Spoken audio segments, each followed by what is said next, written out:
Olá, começando mais um episódio do nosso podcast Medium Night. Seja muito bem-vindo. Aqui falamos de ocultismo, magia, paranormalidade, espiritualidade e muito mais, né, Sandra? Aqui é o Medium Night. É isso aí. É isso, não é? Trazemos pessoas para passar muitos conhecimentos para vocês, porque é muito importante a gente adquirir conhecimentos, né, dentro da espiritualidade. E saber onde é que a gente está caminhando, onde é que a gente está pisando e se está tudo certo.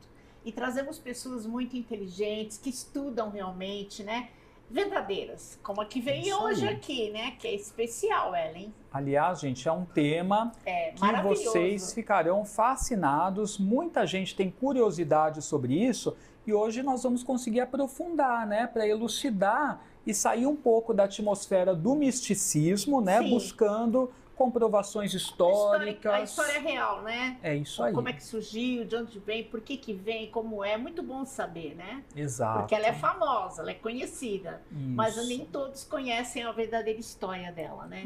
Nós vamos falar sobre Maria Padilha, gente. É entidade muito conhecida, né? A galera ama de paixão. Nós trouxemos a Kélida Marx, que é espiritualista, renomada, tem um trabalho aí que todo mundo gosta muito, muitos anos já, e o mais legal é que ela estudou muito sobre isso, pesquisou e vai contar tudo pra gente. Bem-vinda, Kélida! Bem-vinda, querida! Obrigada pelo convite mais uma vez, gratidão por estar aqui contando essa história e levando conhecimento, né? Porque isso é importante. É isso aí. Né? Nós ficamos muito felizes com a sua presença. Obrigada. E eu queria saber um pouquinho, antes da gente falar, né, do nosso tema, assim, como que foi esse interesse por Maria Padilha? Como que surgiu na sua vida isso? Então, assim, Maria Padilha, eu nunca a vi da forma como que as pessoas relatam que a vê hoje em dia. O que acontece? Desde criança, eu sempre via uma mulher do meu lado,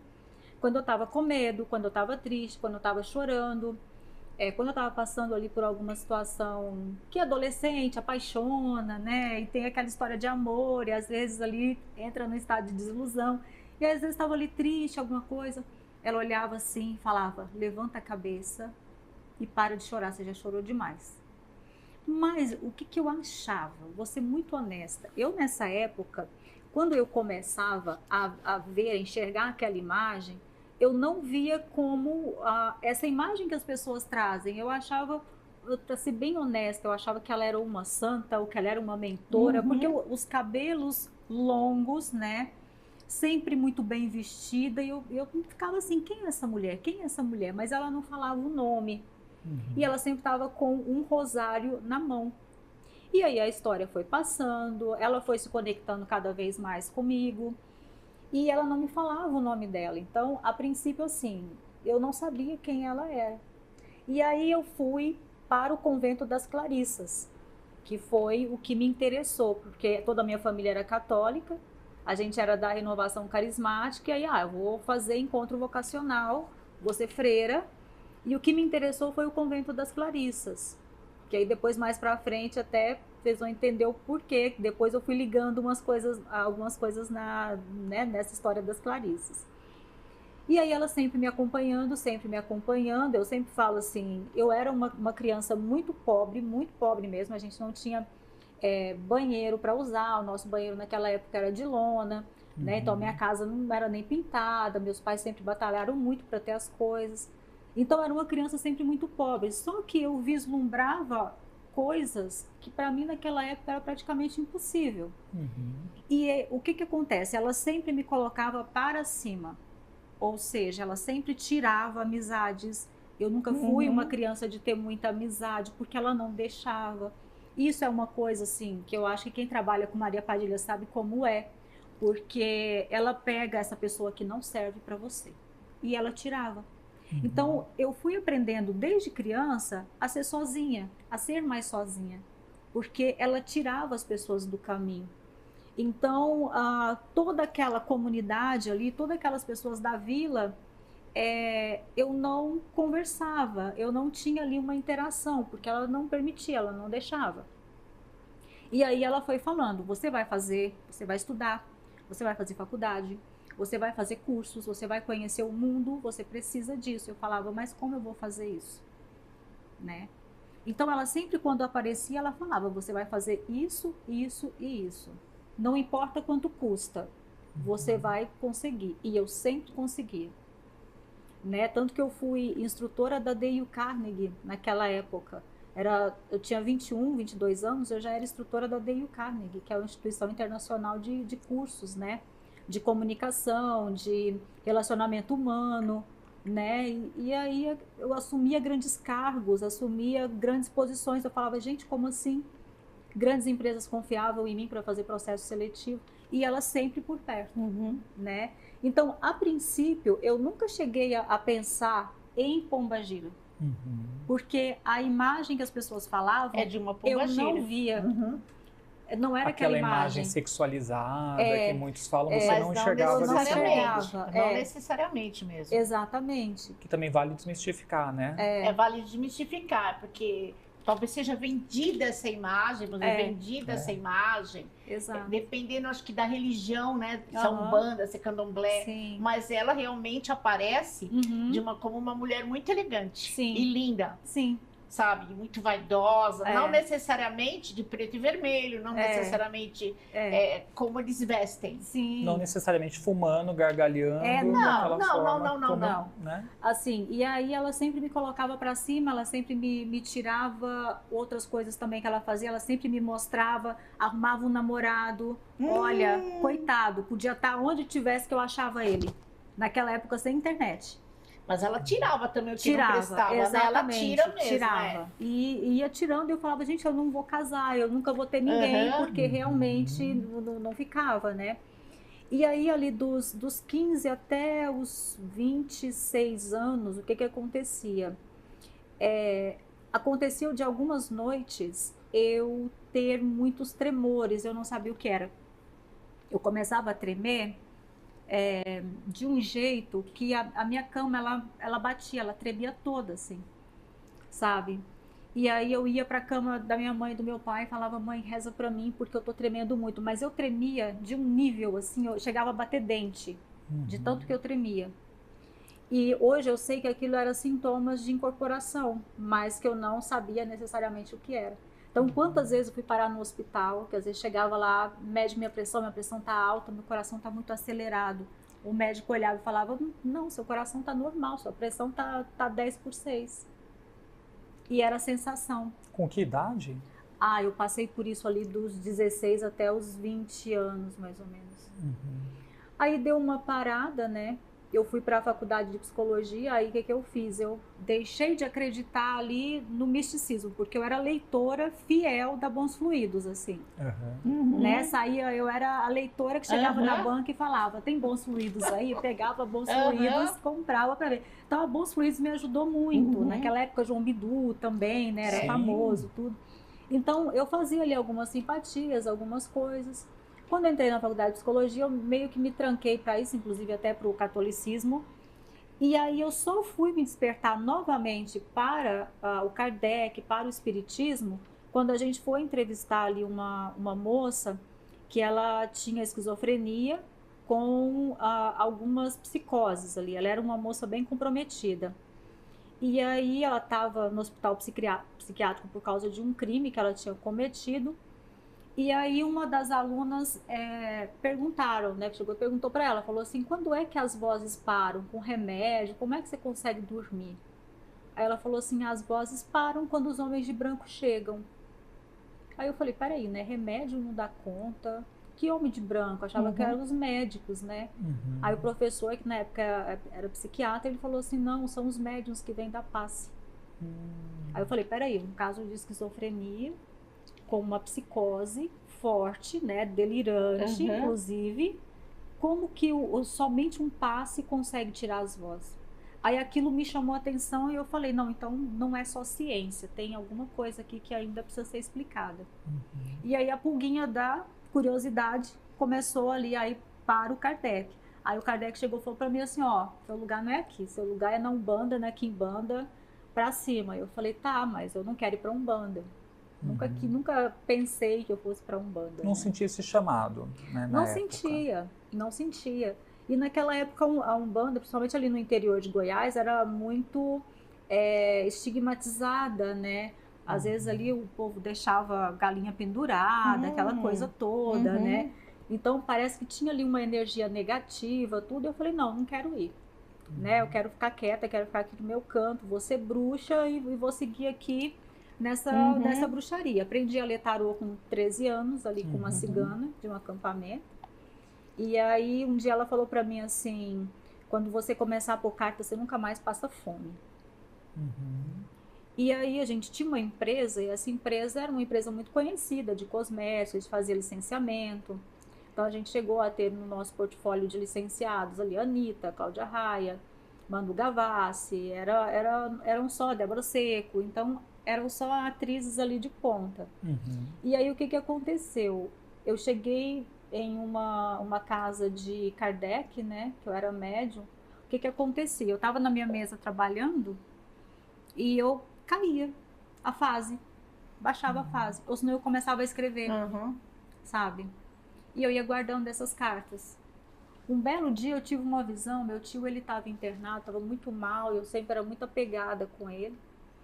E aí ele estava bem mal e eu tive uma visão que ele estava na cama e muitos mentores em volta. E aquele ego, né, do médium, não, está sendo curado, não, ele vai ser salvo, não, ele vai ficar vivo, imagina, né? E minha mãe me ligou, falou, seu tio teve uma parada cardíaca. Eu falei, não, mãe, pode ficar tranquila, ele vai sair dessa, porque eu tava com aquela visão. E eu confiante, sabe, que ele ia sair daquela, tudo. Aí, 15 minutos depois, a mãe me liga, ó, seu tio faleceu. E eu falei, então, quer saber? Essa visão, naquele momento eu me revoltei, né? Mas que eu entendo que eu ainda era, não é que eu era novata, eu estava naquela fase de que o médium acha que ele sabe tudo, que ele não sabe. Que ele entende tudo, né? Tava nessa fase. Nós não temos alguns controles, nós não podemos controlar essa coisa da morte. Exatamente. É uma coisa que você pode falar, não vai morrer, mas se lá em cima eles decidirem que vão levar, eles levam. E aí a gente fala, né? Não, então peraí, né? Você fica meio... Então quem sou eu? Né? A gente fica naquela. Aí eu peguei todas as minhas cartas, guardei todas as minhas cartas e falei, não quero mais saber. Ficou revoltada. Entrei naquele processo. E aí eu cheguei ali pro centro, né? Eu falei assim, olha, seu Américo, eu não quero mais. Eu vou trancar, não quero mais, faz aí o que o senhor tem que fazer, que eu quero dar uma paralisada, eu não quero mais ser médium, porque, né? Que vantagem eu tenho, digamos assim, se eu não posso ajudar o membro da família. Eu tava realmente revoltada, eu me revoltei naquele momento. Aí ele falou, é isso que você quer? Eu falei, é. Aí eu comecei a fazer as sessões ali, fui passando por fluidoterapia, né, tudo aquilo. E aí eu terminei as 4 sessões, eu comecei a mancar. Aí minha perna começou a falhar. Eu andava normal, mas o sentimento era que a minha perna mancava, né? E aí passei por um período de muita doença, fiquei muito doente, né? E aí foi nesse período também que a nossa empresa estava aqui, do nada ela fez assim, faliu, né? Faliu ao ponto, tudo junto. E faliu assim ao ponto de meu marido ficar preocupado que a gente não ia ter onde morar. Ele falou para mim, a gente chegou a receber ordem de despejo, né? E aí eu estava sentada no sofá, eu tive a cena da cigana me falando, quando você começar a colocar carta, você nunca mais passa fome. Tive essa lembrança. Porque eu já passava, só que era escondido. Porque assim, eu trabalhava com o marketing da empresa, era eu que era o canal com os artistas, era eu que era o canal com as fábricas, era eu que estava nos eventos. Então assim, eu não podia aparecer como cartomante, como espírita, né? A gente sabe muito bem como que é o preconceito no meio de tudo isso. As pessoas são, mas não falam que são. Não falam que né? são, E aí eu peguei e falei, então tá, então a partir de hoje eu vou começar a pôr carta. Eu comecei a anunciar naquele dia que eu estava jogando e nunca mais parei. A agenda sempre cheia, sempre cheia. A partir dali, minha vida, ela fez isso aqui de novo, subiu, sabe? Que daí você se conectou com provavelmente sua missão, Minha né? missão. De alma, né? E não vai poder parar nunca, você sabe. Sim. Vai morrer velhinha, que nem eu também morri, velhinha atendendo.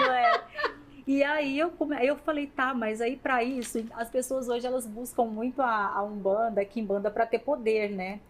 E às vezes é inconsciente, né? Exatamente. E eu busquei a Umbanda para quê? Para proteção. Eu falei assim, então tá, eu vou começar a trabalhar com tudo isso, mas eu preciso de proteção. E aí que foi esse start de Maria Padilha. Por quê? Porque todas as vezes que ela vinha na minha frente, ela vinha daquela mesma forma, segurando um rosário. E eu chegava para o sacerdote e falava, a minha pombagira quer um rosário. Mas pombagira não usa rosário. Quem usa rosário é preto velho. E eu falei, eu não tô ficando louca, sabe? Aí eu virei, ficou esse embate. Pombagira não usa rosário, quem usa rosário é preto velho. Eu falei, eu vou provar para ele que eu tô certa. E aí um dia ela chegou para mim e falou assim, eu vou te mostrar e provar por que eu uso um rosário. E aí eu falei, tá bom, então me prova. E aí ela pegou e falou, você vai na minha cidade. E eu nunca tinha feito viagem no exterior, tinha ido pra Argentina, né? Ela falou, você vai na minha cidade, você vai em Sevilha. Você vai em Sevilha e você vai visitar o meu convento. E eu falei, tá bom. Aí nem imaginava. Ela falou, você vai no seu aniversário. Eu falei, tá bom. Peguei o avião com a minha família e fui para Sevilha. Cheguei em Sevilha ali, eu fiz o que todos os turistas fazem. Vai no Real Casar, vai lá na Catedral de Sevilha. Naquela época tinha aquele caixão de prata, ainda tem aquele caixão de prata, de ouro, branco, tudo. E aí eu cheguei e eu falei, mas Maria Padilha não tá nesse caixão. Aquilo veio no meu coração na hora. Eu parei, olhei, eu falei, ou eu perdi a conexão com ela ou ela não tá aqui. Mas aí tudo bem. Saí da catedral, fiz todo aquele caminho da roça ali que todo mundo faz, voltei pro Brasil. Cheguei no Brasil achando que eu tinha feito a lição de casa. Cheguei no terreiro, ela desce, ela chegou para a Viviane, que trabalha comigo até hoje, minha amiga, e ela falou assim, ela não foi na minha casa, ela vai voltar e ela vai na minha casa. Ano que vem eu quero ela lá de novo. E eu falei, tá bom, então agora eu vou ficar fazendo uma viagem para a Europa todo ano. Todo ano agora eu vou para a Europa, né? Euro tá baratinho, então tudo certo. Mas aí eu falava para ela me falava, é isso. E eu falava para ela, então me prova que é isso mesmo. Né? Olha, eu estou aqui, então tá bom, então me prova. Por quê? Porque daí eu comecei nessa linha das provas. Eu fui chegando para ela e falando, me prova. E ela foi, tipo assim, eu trucava e ela revidava, sabe? E a gente foi desse jeito. Aí eu viajei no ano seguinte e ela falou, você vai em Astudillo. E aí eu disse, tá, vou em Astudillo e tal. E cheguei lá, achei que era tudo aberto, igual era Sevilha. E aí eu cheguei em Astudillo, ela falou, esse é o convento que eu fundei, você vai chegar lá e vai bater na porta e vai falar, olha, quem me mandou aqui foi Maria Padilha. E aí foi assim que eu fiz. Só que eu nem imaginava que o convento era de clausura. Ou seja, ninguém entra e ninguém sai. É todo mundo fechado. E aí eu cheguei lá, bati na porta, né? Não, aqui não abre, não abre, não abre. Não precisa. Se você quiser bolacha, biscoito, alguma coisa, tudo bem, mas a gente não abre. E aí eu fiz o caminho da roça, né? Cheguei pro meu marido e falei assim, olha, a feira falou que ali não abre e não tem como visitar, não tem como entrar. Aí ele falou pra mim assim, mas você veio de tão longe, você vai desistir assim? Eu falei, tá, então eu vou voltar lá. E voltei, bati de novo. E aí a única coisa que eu lembro de falar foi, oi, sou eu de novo, né? Dona Maria Padilha me mandou vir aqui e tal. Eu não sei, a única coisa que eu lembro que eu falei foi isso. Aí eu só lembro que quem tava na portinhola, porque era uma portinhola, né? Lá tem uma portinhola. Falou pra mim assim, 1 minuto. Você incorporou? Eu não sei o que aconteceu. Ela tomou sua frente. Caiu uma fase, a única coisa que eu lembro foi que eu falei assim, foi a Dona Maria que mandou assim mesmo, você perde a consciência. E foi, e ela falou, 1 minuto, eu já tô abrindo. Aí ela abriu a portinhola, quando ela abriu a portinhola, ela botou as 2 mãos assim e falou, nossa, que bom que você tá aqui. Isso quem que falou? A irmã. Porque ela tava a Soror, ali. a Soror, nossa, que bom que você está aqui. E aí ela falou assim, ó, faz o seguinte, a gente está em missa, porque elas rezam de hora em hora. A gente está em missa na igreja, tem como você voltar daqui 1 hora? Aí eu te mostro tudo. Aí eu disse pra ela, tá bom, sabe? Ela falou, e toca a campainha aqui que eu venho te atender. Eu falei, tá. E aí tudo bem, eu cheguei pro meu marido e falou assim, ela disse que vai abrir daqui a pouquinho, eu posso voltar. E ele falou, então a gente volta. E a cidade é pequenininha, sabe? Então eu fiquei esperando, deu aquela hora, eu bati, cheguei lá e falou, oi, voltei e tal. Ah, só 1 minuto, que a madre vai te atender.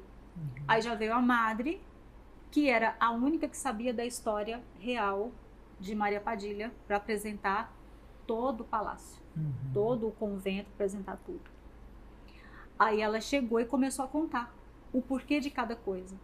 Aí ela abriu a igreja, aí ela abriu o convento, aí ela abriu o museu, e ela foi abrindo e foi contando a história, né? Aí ela olhou para mim e falou para mim assim, você vai voltar. E ela foi andando atrás de mim, e ela olhava assim, falava para mim assim, sabe aquele azulejo ali na parede? E eu falava, sei. Maria Padilha mandou a gente colocar 1 por 1, e ai da gente se não colocasse. E ela andava atrás de mim falando, olha essa pedra, se ela não fosse colocada aqui, Maria Padilha não ia gostar. E eu fiquei olhando, aí teve uma hora dentro da igreja, ela olhou para mim e falou assim, qual a sua ligação com Maria Padilha? Aí eu ia falar e meu marido olhou para mim e fez assim, tipo, não fala nada, só fica tranquila e pega as informações. E eu falei, tá, não, eu achei a igreja muito bonita, tal, conversei com ela. E ela falou, tudo bem. E aí eu conheci, criei um laço de amizade lá dentro. Desse mesmo dia, foi uma coisa que parece que realmente foi uma... Sabe quando você... Parece que foi um encontro de almas, assim? Algo preparado, né? Exatamente, algo preparado mesmo, preparado. E aí eu fui e me conectei dessa forma. O que acontece? Veio a pandemia, né? E aí todo mundo trancado, tudo. E eu veio pro Brasil, um belo dia, passa muito tempo. Eu sonhei com a Soror. E ela chegou para mim numa igreja, abriu a porta e falou para mim assim, toma essa chave, você vai precisar. Eu falei, mas que chave é essa? Ela abre uma porta, mas você vai saber que porta é. E eu estava na Catedral de Sevilha. E eu falava, mas a chave é da Catedral de Sevilha? Aí ela falou, você vai saber. E ela bateu a porta e foi embora. E eu falei, nossa, ela me deu o telefone dela e eu nunca entrei em contato com ela, né? Vou passar uma mensagem, vou ver como ela tá. Aí eu passei uma mensagem pro convento, falei, oi, tudo bem? Eu sou a Janda, né? Sou a Kelly, eu fui aí, conversei com a Soror, tudo. Eu queria saber como ela tá, porque eu sonhei com ela, tudo. Ela tava me entregando um presente e eu queria saber o que tá acontecendo, se ela tá tudo bem, posso falar com ela. Não, ela morreu. Você veio dia 27, quando foi no dia 3 de março ela morreu. Logo em seguida. Logo em seguida. E aí depois que você retornou, que você sonhou com ela, passado um tempo, ela te passou né? isso em sonho. Ela me passou em sonho. Tá. Aí eu fui estreitando cada vez mais meu laço nesse convento. Aí quando eu voltei no ano seguinte, quando acabou a pandemia que eu voltei, aí eu já tinha um quarto lá dentro. Olha que Foi legal. aí que me deram a chave. Aí me entregaram essa chave. Por exemplo, você entra, você sai na hora que você quer. A chave da igreja também é sua, você entra e sai na hora que você quer. Tá. Aí agora em 2024, aí eu levei as sacerdotisas para lá, para elas conhecerem também. Então aí a gente viu toda a igreja fundada, né? Tudo aquilo que ela construiu, onde o corpo dela esteve. E aí foi que eu fui entender qual foi a chave que ela me entregou de verdade, que foi a chave do cofre do corpo dela, que está na Catedral de Sevilha, que ninguém nunca entrou lá. E aí a gente foi lá e conseguiu estar de frente com o corpo dela de verdade. Uau. Olha que legal. Então, Forte. foi uma... Fascinante, né? É porque ela foi fazendo assim, né? Ela foi, olha, você vai aqui, você vai aqui, você vai aqui, você vai nesse lugar. Aí a gente foi na casa dela, lá em Sevilha também, que é um lugar afastado, fechado. Não é um lugar conhecido, ninguém vai nesse lugar. E aí a gente fez um processo iniciático lá também. Tá, que legal. Né? Ela foi tecendo um caminho, né? Foi. para você poder ter acesso, né, a essas informações. Exato. E para quem não conhece, quem foi Maria Padilha, assim, como mulher, em que época que ela viveu, como que foi a história dela? Porque o pessoal confunde muito, né? Principalmente a galera que frequenta Umbanda, Candomblé, às vezes tem aquele estigma que Pombogira, tudo foi prostituta ou sofreu de amor, né? Por amor. E não, né? Porque eu acho que assim, vale a gente individualizar, né? Sim. Porque a gente não pode falar que porque Pombogira, nenhuma delas pode usar um rosário, é só um cigarrete, um leque, perfume. Preto esse Não rosário. é isso. Ele é preto e branco. É porque você fala e eu vejo ela segurando o rosário preto. Vejo todo preto, não branco. Interessante. Ele é preto com uma ponta branca. Branquinha. De pérola, né? E aí tem uma cruz, tudo. E aí ela sempre vinha segurando esse rosário. Então, assim, Maria Padilha, ela era uma camponesa, né, ali das terras de Castilho e León. O pai e o irmão, que era o Diego, eles já tinham um certo cargo dentro de uma ordem, que era a ordem dos Calatravas, então ele já era um pouco infiltrado dentro dessas questões de ordem. E aí o que aconteceu? A Maria Padilha conheceu Pedro de Castilha, que era o rei da Espanha, ele assumiu o lugar do pai, porque eles se encontraram numa caça. Pedro invadiu as terras dela, né, dos pais dela, na época que ela estava em caça com o irmão também. Então, nesse dia, ele quase atropelou a Maria Padilha. Então, a partir desse momento que eles se encontram nessa fazenda, Pedro se apaixonou, assim, loucamente por ela. E ela se apaixonou loucamente por ele. Então, ele chegou para ela e disse, eu venho te buscar. E você vai para o palácio comigo, né? Só que o que acontece? Pedro já estava de casamento marcado. E aí que começa toda aquela história que as pessoas então contaram durante 100 anos, que Maria Padilha era amante de Pedro de Castilha e não era esposa de Pedro de Castilha. Só que o que aconteceu? Eles tiveram um amor tão avassalador que ele pegou ela, tirou ela do campo, levou ela para o palácio, né, em Sevilha, e ele disse para ela o seguinte, olha, eu estou de casamento marcado. Na verdade, ela não sabia, ela veio a descobrir que ele estava de casamento marcado, teve cabeça fria, o que ela falou? Eu vou me resguardar porque o meu destino vai me mostrar exatamente aquilo que eu tenho que fazer. E aí, ele diz para ela o seguinte, olha, eu vou me casar com você primeiro, então a gente vai casar em segredo. E aí eles pegaram todo aquele séquito, foram até ali uma cidade chamada Olmedo e se casaram em segredo, né? Volta para Sevilha e aí eles começam todo aquele relacionamento, enquanto a noiva dele estava vindo, Maria Padilha engravida da primeira filha, e aí ele se casa com Branca de Bourbon, que era então a princesa de França, né? Quando ele se casa com Branca de Bourbon, ele chega para Branca e fala o seguinte, olha, você vai ter o meu nome e a coroa, mas você não vai ter o meu coração e nem meu corpo. Então, fique com o reino que eu tô indo pros braços do meu amor verdadeiro, né? E aí ele deixa Branca de Bourbon na noite de núpcias e vai ao encontro de Maria Padilha, que estava já com a sua filha nos braços lá, né? Tinha acabado de nascer. E aí começa toda aquela guerra, toda aquela batalha. Por quê? Porque ele não podia assumir Maria Padilha, porque Maria Padilha não tinha posses, não tinha terras, né? Nem essa linhagem, exatamente, né, real. E ele tinha que manter o reino. Então ficou aquela briga. Sou casado com Branca, tenho um relacionamento ali com a França, mesmo que o casamento nunca foi consumado, né? Mas Maria Padilha está aqui, é o amor da minha vida. Eu sou casado com ela, ela é minha legítima esposa. E aí começa todo aquele trâmite de Maria Padilha, entre tentar ter um filho legítimo do rei para pegar o trono, porque antigamente as meninas não assumiam, né? As mulheres não assumiam o trono. Só que daí ela teve uma filha, 2 filhas, 3 filhas. Foram todas mulheres. Todas mulheres. E aí Maria Padilha passa por uma desilusão amorosa muito grande com Pedro, porque ele não diz para ela que ele estava de outro casamento marcado. E aí ela descobre, no momento do parto da outra filha, que ele ia se casar na semana seguinte com uma outra mulher. E foi aí que ela decidiu fazer o quê? Vou me trancar, peguei uma autorização com o Papa, vou abrir um convento de clausura e vou me trancar lá dentro. Então, o convento ele foi criado para a clausura dela por decepções por causa de Pedro. Então, por isso o rosário e tudo mais, a ligação dela com a fé, com a religiosidade. Só que o que acontece? Quando Maria Padilha ela chega em Sevilha para se casar com Pedro, volta lá atrás, antes até mesmo do casamento, lá existem os mouros.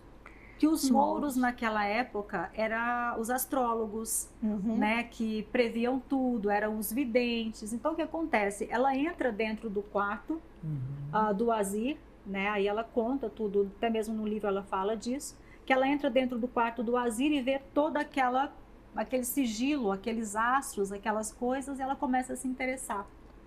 E aí ele fala para ela, olha, eu sou homem, eu não posso te ajudar, mas as minhas filhas vão te ajudar.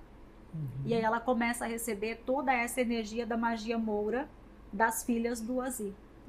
Então ela é formada pelas mouras, pelos ciganos que viviam ali dentro do Palácio do Real Alcazar. Então esse conhecimento da parte de magia e tudo mais. Vem dali. Vem dos mouros. Vem dos mouros, vem ali de Marrocos. Por isso que a magia dela é uma magia de muita fruta, muita bebida, muito incenso, coisas muito bonitas, muitas rosas, né? Então, a magia dela é sempre muito, muito marcada por beleza. Por quê? Por causa dessa energia que ela traz, da energia árabe, né? Porque ali tinha muitos árabes ali, tanto que você pode ver que todas as casas dela são casas estilo Marrocos. Tem ali uma energia, sempre me esqueço, eu falo tanto essa palavra, mas eu sempre me esqueço da palavra, é arquitetura mudejar, lembrei. Então é tudo mudejar, sabe? O que é mudejar? Mudejar é como se fosse, imagina Marrocos, aquela arquitetura de Marrocos. Então aquela arquitetura foi levada... Marroquina, Uma arquitetura marroquina. Tudo feito à mão, sabe? Então ela é totalmente pincelada ali, né? Então tem todo esse trâmite. Ela viveu ali entre 1320, eu sempre me esqueço a data do nascimento, 1324 até 1362. Não, tô errado, porque ela viveu 20 e poucos anos. Deixa eu pegar aqui, porque... Ela faleceu jovem? Faleceu jovem. Ela faleceu na peste, 1334 a 1361. Novinha. Mas ela também faleceu. Uma época que as pessoas já não viviam tanto, né? A expectativa era menor de vida, porque né? foi assim, ela teve 4 filhos em sequência, né? Então ela teve 3 meninas e um menino. Então, Chegou quando a ter um menino? Ela chegou a ter. Mas chegou a ter. Dele mesmo? Do Pedro. Do Pedro. Sim. Então, quando eles têm o filho menino, o que acontece? Ela adoece. Então, um tempo depois ela adoece. Porque Pedro, ele era sanguinário. Ele não era aquele homem santo que as pessoas imaginam que ele fosse. Ele era sanguinário, ele era doente realmente, ele não era um homem tão são. Quem mantinha ele ali na linha, digamos assim, era Maria Padilha. Porque ela fazia todo o trâmite comercial, ele não sabia lidar com as pessoas. Ele sabia cobrar, mas ele não sabia lidar. Então ela fazia todo o trâmite entre a igreja, entre os comerciantes, entre o povo judeu, o povo muçulmano, entre os ciganos. Então era ela que reunia tudo e ele só assinava. Né? Então ela era a linha de frente dele, digamos assim. E aí o que acontece? Quando foi ali, acho que 1359, alguma coisa, ele resolve aumentar os impostos dos muçulmanos, dos mouros, dos ciganos, né, de toda essa energia que ela lidava tão bem, desse povo que ela lidava tão bem, ele resolve aumentar os impostos. E o que esse povo falou? Não, a gente não vai pagar. Então o que ele manda fazer? Executar. E aí ele mandou executar mais de 500 judeus, mouros, ciganos na frente da igreja. E Maria Padilha começou a sentir aquele cheiro. Ela não sabia. E ela começou a sentir o cheiro e as pessoas falando. Ela sabia que estavam escondendo alguma coisa dela. E aí ela foi até lá e viu, né, tudo aquilo que aconteceu. E a partir desse momento ela desenvolveu ali um transtorno emocional muito forte. E aí a saúde dela começou a declinar. Tanto que até hoje as pessoas falam, ela morreu na peste bubônica. Mas ainda não se sabe exatamente se ela morreu da peste ou não, porque ela foi convalescendo, porque eram muitas batalhas, né? Então você imagina, ela vivia em cima de cavalos, indo para as encruzilhadas, porque os acampamentos todos eram feitos ali nas encruzilhadas. Então ela foi uma mulher que deu seu sangue para manter o reino, para manter tudo, né? Então imagina todas as desilusões, todas as loucuras de Pedro, ela segurando ali tudo, ainda muito jovem, né? E um país inteiro não querendo ela como rainha. Então você imagina o peso que isso tinha, né?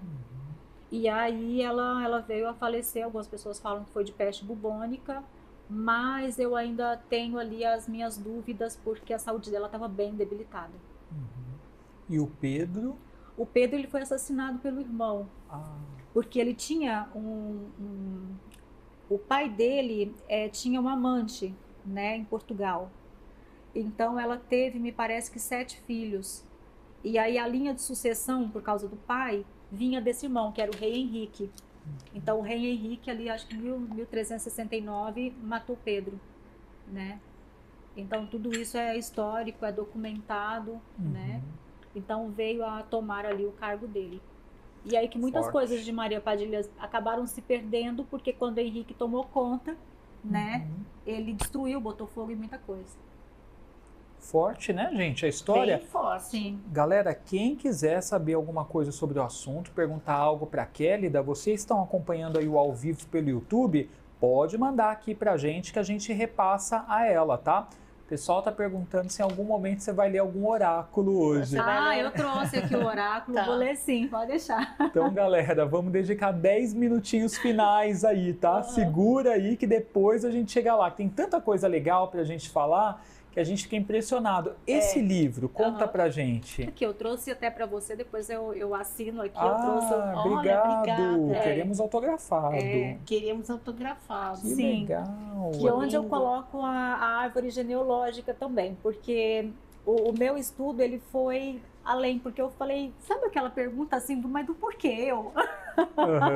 Eu não sei se vocês já se fizeram essa pergunta. Ela te escolheu. E aí eu fui, menina. A ligação eu cheguei e entre falei, vocês. não, eu vou atrás disso, eu quero saber um pouco mais sobre isso, né?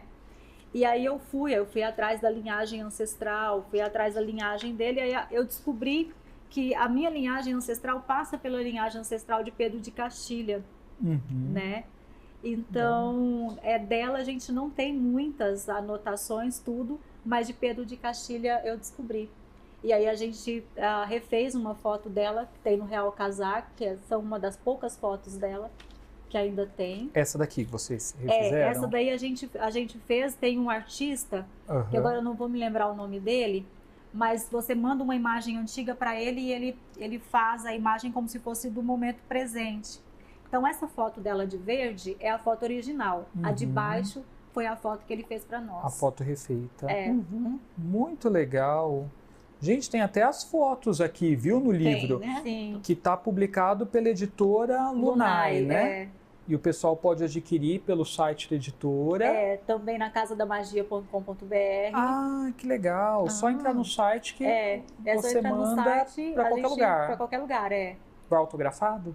Tem na Amazon também, então legal. A gente está vendendo por lá. Então aí ela narra toda a história dela, como tudo começou, tudo que ela passou, tudo que ela viveu, né?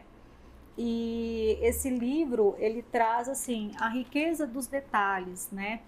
Poxa, porque ela era uma mulher de tanta fé, ela tinha uma cruz, hoje essa cruz está no Museu de Nova York. O convento teve que vender essa cruz, né? Então a cruz está lá, era a cruz onde ela rezava, e essa cruz hoje está no Museu de Nova York. Também algumas selarias dela também foram ali dispersas através de alguns museus, né? Então esse livro vem passando uma história limpo, né? Peraí, eu não fui amante, realmente eu provei que eu fui esposa. Tem documentos sobre isso, né? Eu não matei Branca de Bourbon. O que aconteceu com a Branca? Então, ela ficou isolada. Pedro mandou ela para um castelo isolado, para ela não ter contato com nada do reino, né? Não devolveu ela para a França. E aí, quando Maria Padilha estava doente, Branca morreu uma semana antes de Maria Padilha. Nossa. Então, é aquela história, não tinha como Maria Padilha ter matado Branca, porque Branca morreu antes de Maria Padilha. E aí existem relatos de que Pedro de Castilha foi o responsável por ter mandado Bata Branca. Olha. Nossa, Né? esse livro, ele tem história e ele tem também um pouco de inspiração mediúnica, ou não? Então, ele É foi mais todo história. escrito por clarividência. Que legal. Porque o que acontece? Eu não psicografo mecanicamente. Ou seja, ou eu escuto ou eu vejo. Então, quando você vê aquela cena, eu sofri junto. Foi assim, foram dias de muito sofrimento. Por quê?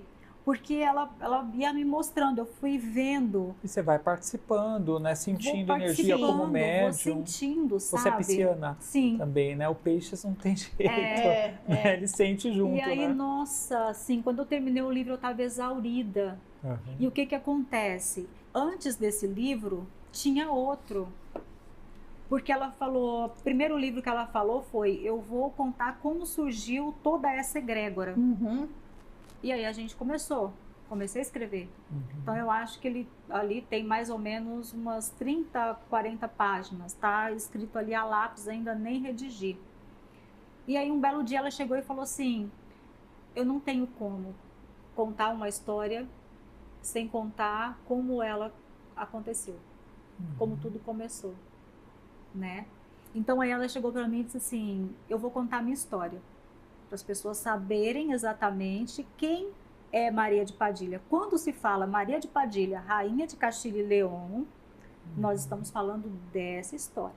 Se a Maria Padilha de outras pessoas é outra Maria Padilha, viveu em outro momento, em outro tempo, aí é outra história. Que vale também, né? Que A vale gente também, claro, colocar aqui, né, uma observação, que não é porque a entidade que de repente incorpora num terreiro conta uma outra história, né, que não seja real, verídico, porque existem vários espíritos que utilizam essa nomenclatura, né? Sim. O pessoal são fala. Várias mulheres, né? Sim.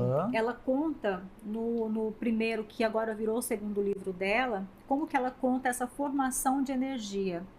Ela fala o seguinte, quando ela morreu, as mulheres sabiam das dores que ela passava, inclusive por causa do convento, a clausura. Por causa do amor também, né? O que ela sofreu, né? E principalmente por quê? Porque quando ela abriu o convento, peraí, homem não pode entrar aqui.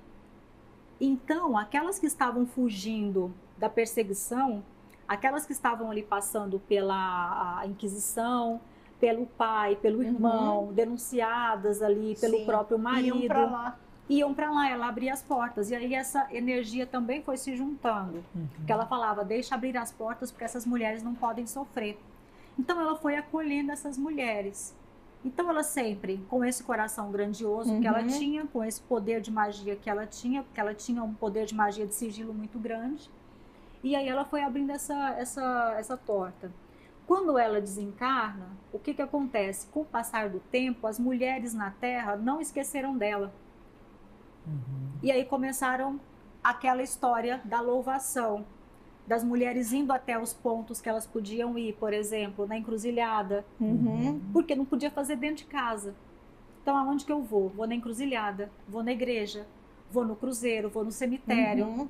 Então, elas começaram a falar dessa dor e como que era essa conexão? Elas se conectavam diretamente com a dor. Então, tem uma mulher aqui no astral que tem essa mesma dor, se conectava com essa mulher. Não, então, peraí, vamos ajudá-la. E aí foi se conectando. Só que ainda num trabalho muito primário. Por quê? Porque a dor, quando ela conecta, ela tem uma certa mágoa, ela tem uma certa raiva. Então, acabava que essa energia que estava trabalhando aqui no astral também era abastecida por essa mágoa e por essa raiva, porque era através dos maiores sentimentos que elas se conectavam, né? E aí foi juntando essas mulheres, cada uma começou a trabalhar em um determinado ponto de força. Que é o que o pessoal chama de falange, sim, popularmente. Sim, egrégora E aí ela vai para onde? Ela vai para Portugal.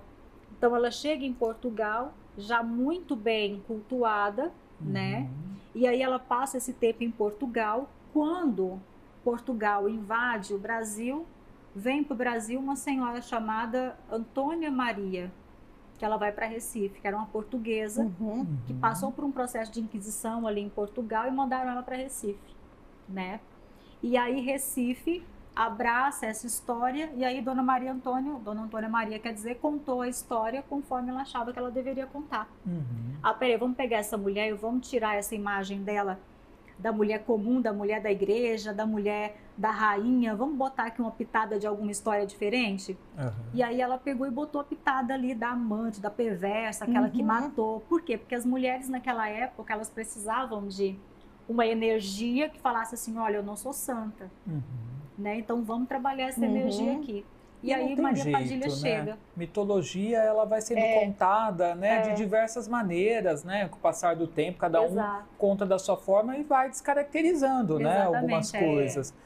Esse livro aqui, olha, eu acho, sendo bem sincero, que ele deveria virar uma peça, viu, teatro. Eu ia falar isso, filme. Porque tem as falas aqui, né? Você viu que vai ter uma peça que o Claudinei Preto está organizando? Vai ser para contar a história. Está sendo anunciado em todo lugar. Vai ser muito legal no teatro agora aqui do Shopping Santa Cruz. E vai contar a história. Gente, ele é um grande mago. Já eu lembro o nome dele. Mas é figura conhecidíssima. Tem nas músicas do Raul Seixas. Já eu vou lembrar. Aí eu conto, mas ele está contando a história desse mago. E aqui também tem tudo para dar super certo, porque tem as falas, tem os diálogos, né? Tem as histórias contadas aqui em capítulos, muito legal. Mas, gente, até chegar a peça, o filme, o que for, vamos lá adquirir, o livro, que aqui tem tudo para vocês saberem. Agora, você trouxe algo aí que você não mostrou em local nenhum, né? A gente estava falando dos bastidores. Eu passei até mostrei ali algumas coisas. Vocês podem ver que, ó, tá tudo muito minucioso, ó. O papel, ele tá bem... Crowley, lembrei. O Crowley. Eu tava com o nome dele na boca, mas eu falei, será que ele era discípulo de Crowley, né? Vamos contar sobre o Crowley. Olha, aqui a gente tem uma pintura, essa é Maria Padilha, esse é Pedro, né? E esse moço que está aqui, ele está implorando Pedro para que se case com Blanca de Bourbon. Tá. Então são etapas, né, que esse quadro conta. Essa pintura aqui, olha, ela está bem já deteriorada. A pintura que eu tenho em casa, ela é preta e branca, essa aqui ela é colorida, ela passou por um processo de coloração, por isso que ela tem aqui uma marca. Então ela passou por essa pintura para dar vida, mas ela veio de Málaga, na Espanha, né? Então aqui tem, né, o rei no seu trono, Maria Padilha aqui, e esse rapaz que veio possivelmente representar a França, pedir para Pedro para que ele voltasse atrás e casasse com Blanca. Só que ele já estava casado com Maria Padilha, né? Que legal. Então, e como você conseguiu chegar nessa imagem? Existe um grupo de historiadores que uma vez assistiu um vídeo meu, há muito tempo atrás, lá da Espanha, e eu não sei o que foi dito nesse vídeo, que eles falaram, ela sabe a história verdadeira, então a gente vai mandar tudo aquilo que a gente conseguir conquistar, a gente vai mandar para o Brasil, vai mandar para ela. Muito legal. Eu acho que se dá uma inclinadinha para frente, né? A galera consegue vislumbrar pelo menos um pouquinho, gente. Mas é claro que em algum outro momento a Kélida vai acessibilizar aí para vocês, ó. Né? Isso ali, e no meio ele sentado, né, no trono. Exatamente. E essa figura que está inclinada aí de azul é o que está pedindo para ele reconsiderar a escolha dele e voltar com a Blanca, casar-se com ela. Exatamente. Muito legal. Aí tem mais aqui. Depois a gente dobra tudo. Tá. Olha a outra. Esse aqui foi uma conspiração, né? Então aqui está Pedro e Maria Padilha, eles estão fugindo. Porque descobriram uma conspiração de que queriam matá-los, né? Então aqui eles estão fugindo. Então eles estão abandonando aqui o castelo, né? Quer que mostre esse aqui Isso, também? Vamos também dar uma inclinadinha para frente. Ó. Aí os dois. Aqui a gente tem Maria Padilha e Pedro. E o Pedro. Né? E um clima meio estranho ao redor mesmo, né? Hostil, com espada, escudo. Das pessoas falando, né? Falando deles. Exatamente, Esse aqui é o quadro de Maria Padilha conversando com seu pai, aqui eles estavam tendo uma discussão, então esse aqui é uma das únicas pinturas, ou é a única pintura que tem o pai de Maria Padilha. Eu ia até te perguntar sobre isso, e a família dela, hein? Como que eles lidaram com tudo isso? Então, o pai de Pedro e o irmão, eles vieram para o reino, então eles viraram ali conselheiros do rei, e inclusive o pai dela era o financeiro do rei, né? Então o pai é que financiava ali tudo, pegava o dinheiro, ele era o responsável por tudo. Então houve essa integração na família dela. Houve. E o irmão dela era aquele que ia para a guerra, né? Também junto, porque como eles já eram cavaleiros, ele tinha aquela energia de entrada, sabe? De chegar ali nas igrejas e conversar, de chegar ali nos países e conversar. Então ele era como aquele intermediador, sabe? Então ele era o intermediador de todos. Olha, aqui é a pintura do pós-casamento. Olha, então aqui a gente tem a história, né, que fala o rei e Maria Padilha depois de legitimar o matrimônio. Que foi antes dele conhecer a Blanca. Que foi antes dele conhecer a Blanca, né? Vamos mostrar essa? Essa acho que tá tão bonita, ó, gente. Ó. Os dois, né? Sentados ali juntos. Após o casamento. Após o casamento, com semblantes felizes. Muito legal. São muitas imagens que você conseguiu. Não é. Essa daqui, ela é uma imagem que eu tenho ela em preto e branco. Esse foi o primeiro jantar onde Pedro oficializa o seu namoro com Maria Padilha. Aí eu tenho ele em preto e branco, que é uma pintura original mais antiga, né? Essa daqui, ela, como eu falei, ela passou por um processo de coloração. E eu tenho esse quadro e o outro quadro dessa pintura aqui original está na Rússia. Então a gente não conseguiu pegar esse quadro, esse segundo quadro, que é o mesmo, mas a gente queria trazer para cá, mas a gente deixou para lá porque é o quadro da Rússia e ninguém respondeu, né? Então aqui está o primeiro encontro dos dois. Eu tenho esse quadro original. O que você pretende fazer com essas imagens? Eu pretendo, primeiro, colocá-las todas em um quadro. Tem muitas imagens, tem muitos documentos, né? A gente tem desde o testamento de Pedro, até ali a carta do próprio Papa falando para Maria Padilha, olha, pode abrir um convento, das terras que foram doadas, da contabilidade. Então a gente tem tudo isso. O que eu espero fazer de tudo isso é começar com uma exposição, né? A gente fazer uma exposição, principalmente com as peças, porque tem joias, né? Tem coroa. Que legal. Então tem tudo isso. E também com algumas roupas que ela usava na época, então tudo isso eu gostaria que virasse uma exposição. Até mesmo para as pessoas começarem a ter contato com aquilo que pertencia a ela, né? Sim. Ano passado a gente teve contato com o sapato dela, que foi guardado. Esse sapato, ele é patrimônio, né? Original dela mesmo? Original. Eu peguei ali na mão mesmo, é um sapato assim, que ele tá muito... Tá conservado, mas ele velhinho, tá bem velhinho. Assim, gente, é muito tempo, né? Mas como ele era feito, sabe tapete persa? Tecido, não é tecido? Então, assim, como ele era feito à mão e naquela linha, você vê tapetes que têm mais de 1000 anos, né? Então, esse sapato, ele foi feito à mão também. Então, ele tá ali guardado, é um patrimônio da Unesco, nesse lugar onde ele tá. Mas a gente conseguiu até fazer um processo iniciático também com a energia desse sapato. Né? Muito legal. Então eu queria trazer esse sapato para o Brasil, mas eu acho que vai ser mais vai difícil. rolar. Mas a gente vai tentar, né? Então aqui, ó, é um passeio, né, que eles estão fazendo também. Então tem muitos momentos dos dois nessas pinturas, e aí a gente... Agora eu vou enquadrar, porque isso aqui chegou de novo para mim, né? Então eu vou pegar agora todas essas pinturas e vou enquadrar, moldar, e aí vou guardar em um lugar seguro, tudo. Sim. Até mesmo para quando for a exposição já tá tudo selecionado já. Nossa, muito legal, Muito legal mesmo. Vai ser uma senhora exposição, hein, gente? Fiquem de olho aí nas redes sociais para acompanhar, né, quando for rolar. Exatamente. A gente vamos correr atrás do lugar, né? Também tem que ver o espaço também. Então, vamos correr atrás para poder fazer isso. A ideia é para esse ano?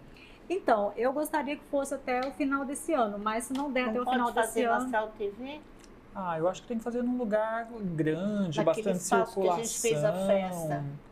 Ah, entendi, no auditório, né? Lá é uma possibilidade. Paulista, eu Uma acho, olha, tô dando possibilidade. sugestão É, já.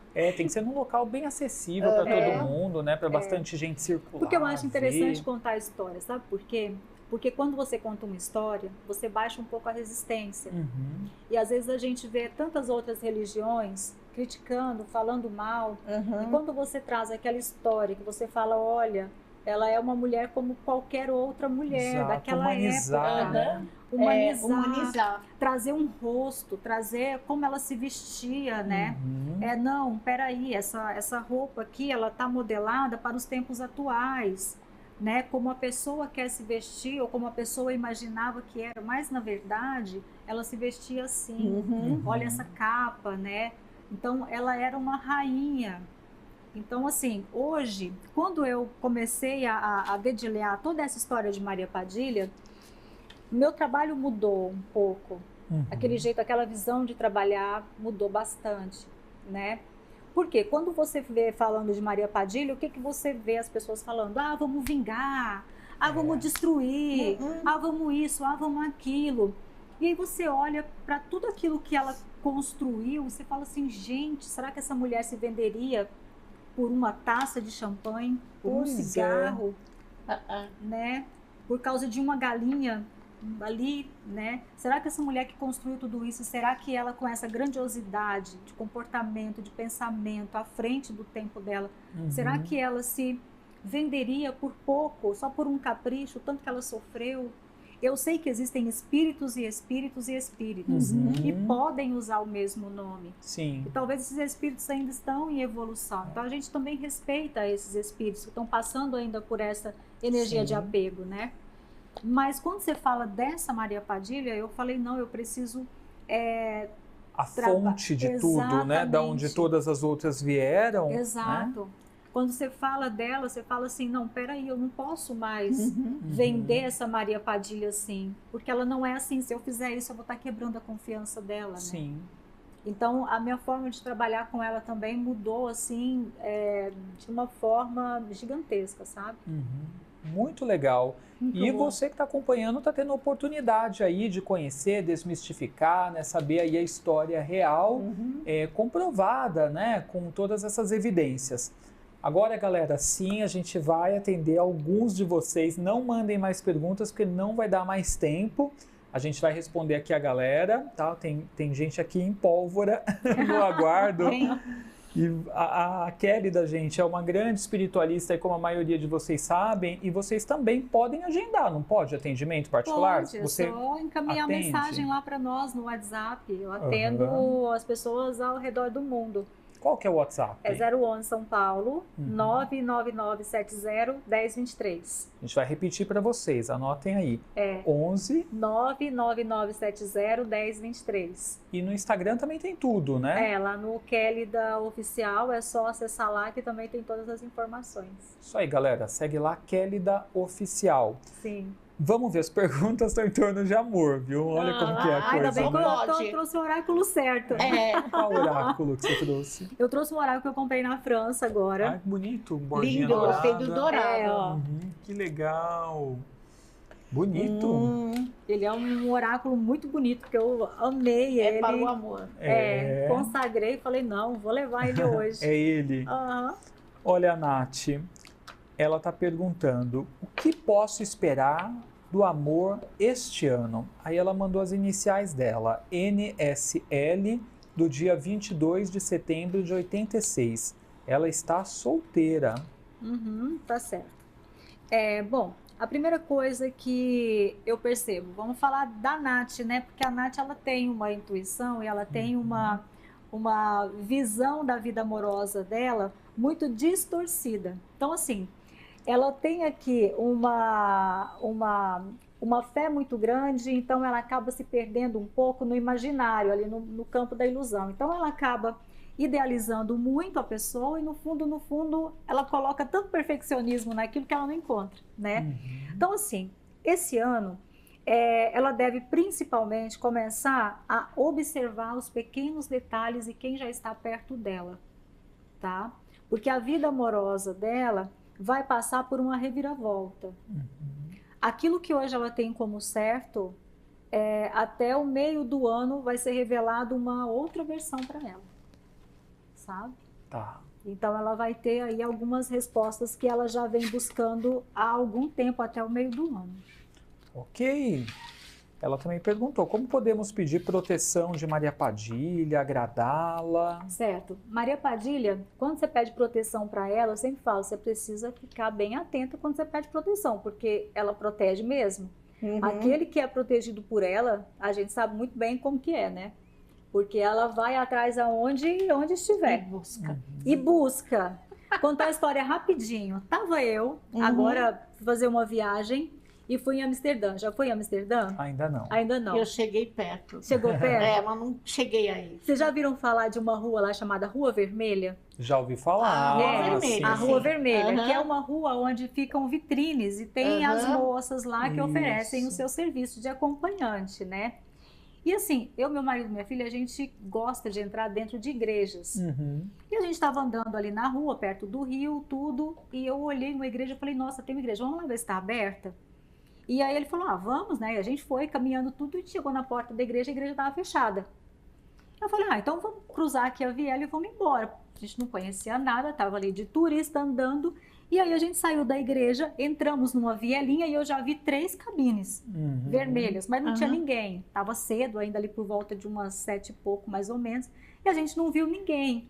E a gente passou, mas eu já enfiei a mão aqui no bolso, estava com o amuleto do seu 7 da lira, né, que é o meu Exu trabalha comigo, já botei aqui a mão no amuleto e falei, seu 7, a energia que for boa para o senhor, pegue, aquilo que não for bom, né, já protege. E continuei aqui com a mão no bolso e aquela rua tal, virei. Quando eu virei, estava acabando de começar o expediente. E eu só vi janelinha abrindo. Foi assim, ó, pá, pá, pá, pá, pá, pá. E as moças aparecendo, lindas, todas assim, muito bem vestidas, postas, estavam todas de lingerie, sabe? E as portinhas só foram abrindo, eu não sabia se eu tampava o olho da minha filha, se eu tampava o olho do meu marido, se eu olhava para as moças, eu falei, nossa, que moça bonita, né? Não pensava que era assim. Eu não sabia o que eu fazia ali. Mas aí a gente saiu, né? Ali a gente ficou conversando um com o outro, até dando risada ali. A gente saiu, porque foi uma coisa que a gente não esperava, que a gente ia cair nessa rua. Ou acho que não era essa rua, mas já era ali um prenúncio, uma área, né?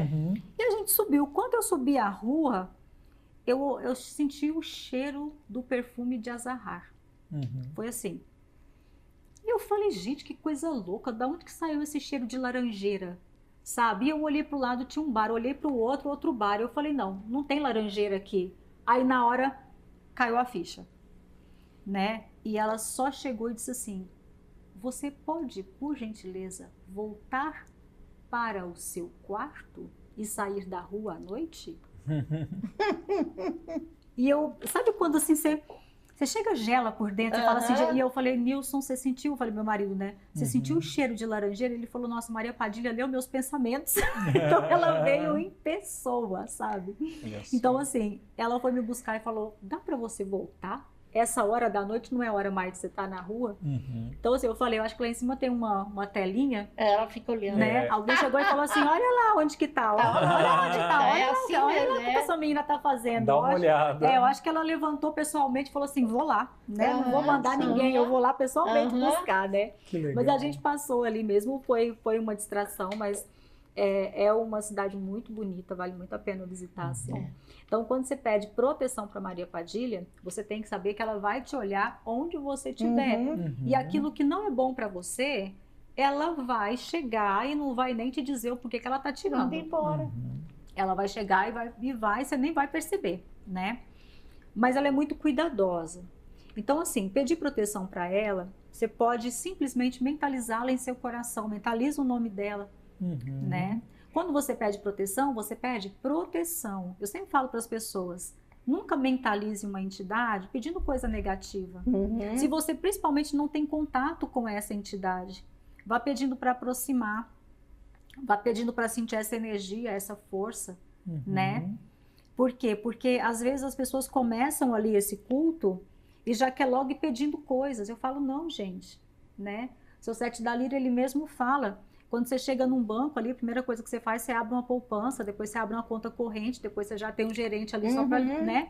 Então, na espiritualidade também é a mesma coisa. Você começa tendo esse contato, Maria Padilha, esteja em minha vida, né? Esteja perto de mim, me ajude, me auxilie, né? Me proteja. Vai pedindo caminhos para ela que ela vai te ajudando, né? Boa. Galera, o papo, né, foi uma delícia. Quero agradecer muito a Kélida pela presença, né? Que bom que deu certo. Quero agradecer o livro também. Obrigado, amei. Ela vai trazer um outro na próxima. Gente, aquele com as dicas de adquirir. magia da Maria Padilha. Nossa, pensa. É esse, Meu não é? Deus do céu. Ela vai falar sobre a formação da egrégora, mas também tem muita coisa de magia também. Que legal.